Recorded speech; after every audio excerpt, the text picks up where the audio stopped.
వచ్చినాక. ఫ్రీజర్ -18లో మీకు టెంపరేచర్ పెంచుకోవాలంటే ఇంతే. -18లోనే ఉంటుంది ఫ్రీజర్ వచ్చేసి. ఇది వచ్చేసి ఫ్రీజ్.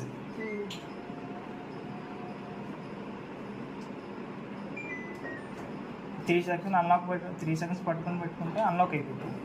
అన్లాక్ అయినాక ఇప్పుడు మార్చుకోవాలి. ఇక్కడ -28 వచ్చినప్పుడే వచ్చి ఫ్రీజర్, -18 వచ్చినప్పుడు ఫ్రిడ్జ్.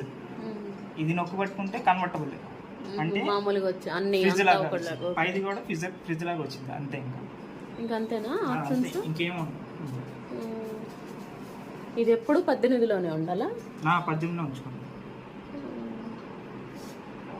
లాక్ అంటే 3 సెకండ్స్ పట్టుకొని పెట్టుకుంటే ఈ పిల్లలు ఉంటారు కదా, మొత్తం లాక్ అయిపోతుందా? మరి ఓపెన్ అవ్వాలంటే మళ్ళీ 3 సెకండ్స్ పట్టుకుంది.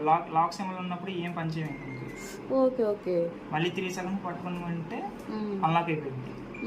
ఇది పోయినప్పుడు ఈ పని చేస్తాయి సిస్టమ్స్. ఓకే, అది ఎలిగి ఉన్నప్పుడు లాక్ అయ్యి ఉన్నట్టు. ఓకే అంతే. ఓకే అంతే. ఇంకా ఆప్షన్స్ ఎక్కువ ఏమి ఇవ్వలేదు కదా? అంతే, ఈ మూడే ఇస్తారు. కన్వర్టబుల్ ఇది నొక్కి 3 సెకండ్స్ పట్టుకుంటే సేమ్ ఫ్రీజర్ కదా, ఇది ఫ్రిడ్జ్ లా కన్వర్ట్ అయిపోయింది. పైది ఫ్రీజ్ అవ్వాలంటే ఇక్కడ అంతే చేసుకోవాలా? ఇది ఏంటిది? సూపర్ ఫ్రీజ్ అంటే -28 వచ్చింది కదా ఫ్రీజర్, -18లో ఉన్నప్పుడు కూలింగ్ వస్తుంది. ఇంకా సూపర్, దానికి మించి ఇంకా సూపర్ వచ్చింది. ఇంకా ఎక్కువ కావాలంటే అది పెట్టుకోవాలి. -18 చాలు.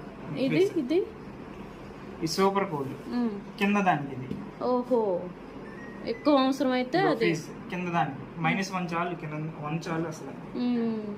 అంతే. ఓకే. ఫ్రిడ్జ్ వచ్చేసి ఇది, ఫ్రీజర్ వచ్చేసి పైది. సూపర్ కూల్ ఆన్ పెట్టిందో మళ్ళీ నొక్కితే నార్మల్. 18లో చాలు మీకు. అంటే 3 సెకండ్స్ పట్టుకుంటే కన్వర్టబుల్ అయిపోతుంది. మీకు మొత్తం రెండు ఒకటే అయిపోతుంది, ఫ్రిడ్జ్ లాగా పనిచేస్తుంది. అంతే. Okay okay.